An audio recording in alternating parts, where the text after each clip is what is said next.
अस्सलाम वालेकुम। Recce centre Karachi में खुश आमदीद। मेरा नाम आमिर है, मैं psychologist, reiki master and therapist हूँ। आज का टॉपिक जो है गलती की निशानदेही को दुरुस्त कैसे करते हैं, आज इस पर बात करेंगे। और अगर आप मेरे चैनल पर नए हैं और आपने मेरा चैनल अब तक सब्सक्राइब नहीं किया, उसको सब्सक्राइब कर लें और वीडियो उन पेरेंट्स तक लाजिम पहुँचाइएगा जिनको इसकी ज़रूरत है। शुक्रिया। तो आज का जो टॉपिक है वो गलती की निशानदेही पे है। जब भी आपका बच्चा कोई गलती कर दे तो कोशिश करें, ये जुमला मत कहा करें कि तुमसे गलती हो गई है। कोशिश करें ये गलती हो गई है, जुमले को तब्दील करें, ये गलती हो गई है, चलो उसको बेहतर करते हैं। फ़र्ज़ करें अगर आपका बच्चा कोई गलती कर देता है और अगर आप उसकी निशानदेही उस पर ही इल्ज़ाम लगा के करते हैं तो हो सकता है वो तशवीश, परेशानी, एहसास कमतरी और कई गुनाह में शामिल ना हो जाए। मिसाल के तौर पर फिर वो अपने आप को एक गलती का खुद खता या पुतला ना समझ ले, फिर वो अपने हर इक़दामात में यही मकसद आगे रखेगा कहीं मुझसे गलती ना हो जाए। फिर यही वक्त आगे चलते जब वालिदैन थोड़े से उम्र की तरफ चले आते हैं, बूढ़े हो जाते हैं, तो फिर बच्चा उनकी गलतियां पकड़ रहा होता है कि आपसे ये गलती हो रही है, आप ये गलत बोल रहे हैं, आप ये गलत बात कर रहे हैं और आपको समझ में नहीं आ रहा। तो कोशिश करें बच्चों से अगर गलती होती है तो उसको अल्फाज के साथ उसको इल्ज़ाम मत लगाएं। आप गलती को गलती समझें, गलती हो जाती सबसे होती है, तो गलती को पर्सपेक्टिव को आगे रखकर गलती को बेहतर करने की कोशिश करें, ना सिर्फ कि इंसान को आप बोलें बार बार।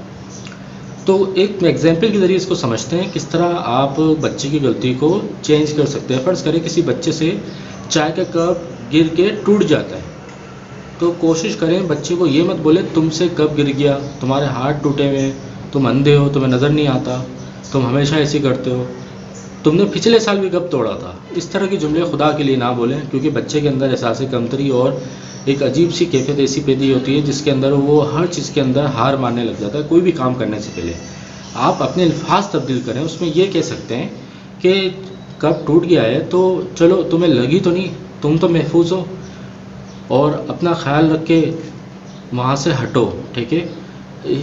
देख संभल के, यानी कि आप कह सकते हैं कि आप वो कांच उठा लो ताकि किसी के पाँव में न लगे, तुम महफूज हो। जाके उस बच्चे को पहले चेक करें उसके हाथ पाँव महफूज हैं, कहीं ज़ख्मी तो नहीं हुआ, ठीक है। उसको अपनी यानी कि क्वालिटी नज़र आएगी कि मेरी अहमियत है। ऐसा नहीं है कि कब की अहमियत है, बच्चे की अहमियत बिल्कुल भी नहीं है। ऐसा अंदाज़ बिल्कुल भी पेश ना करें और कोशिश करें तो अच्छा कब टूट तो गया है, अब उसमें आप ये बेहतर कर सकते हैं, चलो अपना ख्याल रखो और नेक्स्ट टाइम ना नीचे से कब पकड़ना और दोनों हाथ से कप पकड़ के इसको किचन में एक एक करके लेके जाना। एक साथ लेके जाने पे नुकसान अक्सर हो जाता है।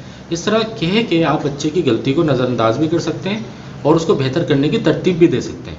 इसी तरह मिसाल के तौर पर घर में कोई अच्छा खाना बनाता है, अगर आप ये बोलते हैं कि खाना बहुत अच्छा बना है, क्या अगर आप ये नहीं कह सकते आज आपने खाना बहुत अच्छा बनाया है, बनाने वाले के किरदार को बढ़ाया जाए ताकि उसकी अहमियत और उसके अंदर मज़ीद दिलचस्पी और उसको अपनी एक यानी कि क्वालिटी का पता हो।